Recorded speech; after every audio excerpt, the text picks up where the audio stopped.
Hi, I am Lily, and Tom. Today we will narrate a horror with adventure story, which is The Dark Hand. Let's get started. From the day I was born, I felt a shadow over my life. It wasn't something I could explain, not to my family or friends. There was always this lurking presence, a weight that held me down, like invisible fingers curling around my very existence. As I grew older, I came to recognize it as the dark hand, an unseen force that seemed to control everything around me, everything within me. The earliest memory I have of the dark hand's touch was when I was 5 years old. It was a bright summer afternoon.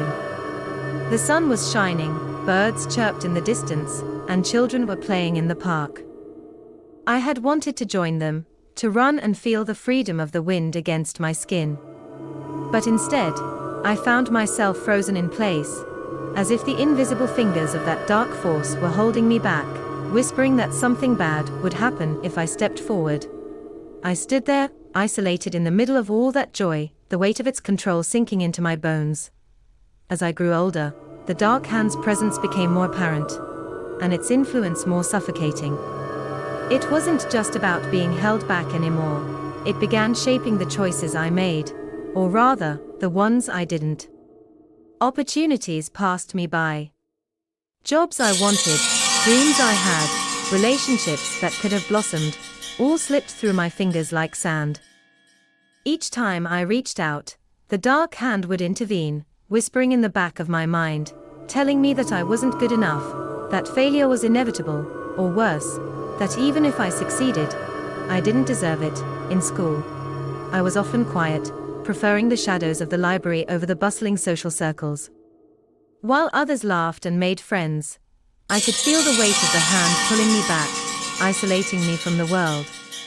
It convinced me that no one really cared about me, that even if they smiled, they wouldn't notice if I disappeared.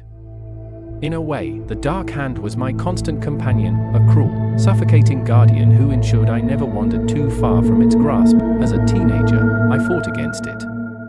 I tried to shake off the looming presence, to rebel against its commands. I threw myself into activities, sports, arts, anything that could break the chain it had over me. But each time I felt I was gaining ground, it would strike back. A sudden injury, a conflict out of nowhere, or a sudden loss of confidence. It was as if the hand was always one step ahead, sabotaging my every attempt at freedom. Relationships were the hardest. There were moments when I thought I had found someone who could understand me, who might see beyond the shadow that clung to me. But the hand was always there, whispering doubts into my ear. It twisted my perception, making me push people away before they could get too close, before they could see the brokenness inside. It told me that love wasn't meant for me, that I was too damaged, too lost in the shadow to ever be worthy of it. In my early 20s, I started to understand the full extent of the dark hand's control.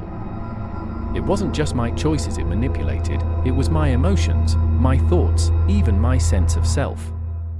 Every time I tried to rise above, to claim my own destiny, the hand would pull me back into the depths of doubt, fear, and self-loathing. I watched as others around me seemed to flourish, new jobs, promotions, relationships, families, while I remained trapped in a cycle of stagnation, unable to break free from its grip.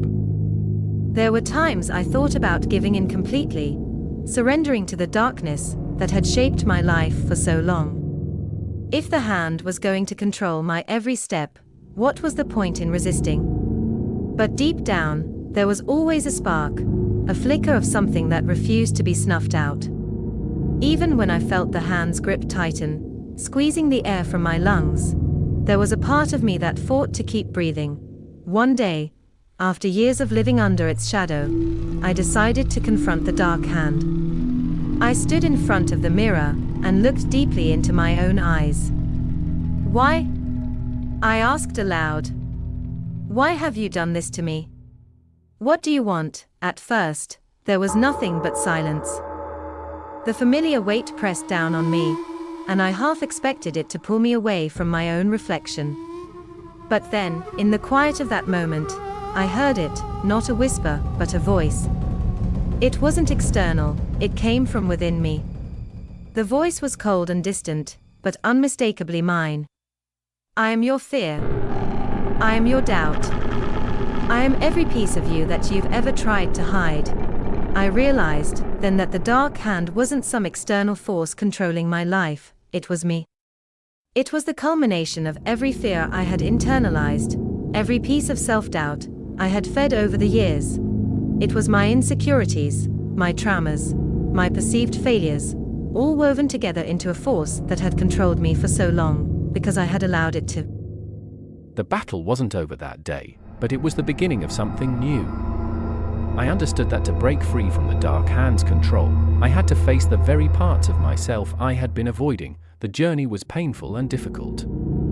I had to confront memories I had buried, emotions I had numbed, and truths I had refused to accept. But with each step, the grip of the hand loosened. Now, I stand here, no longer in the shadow of the dark hand.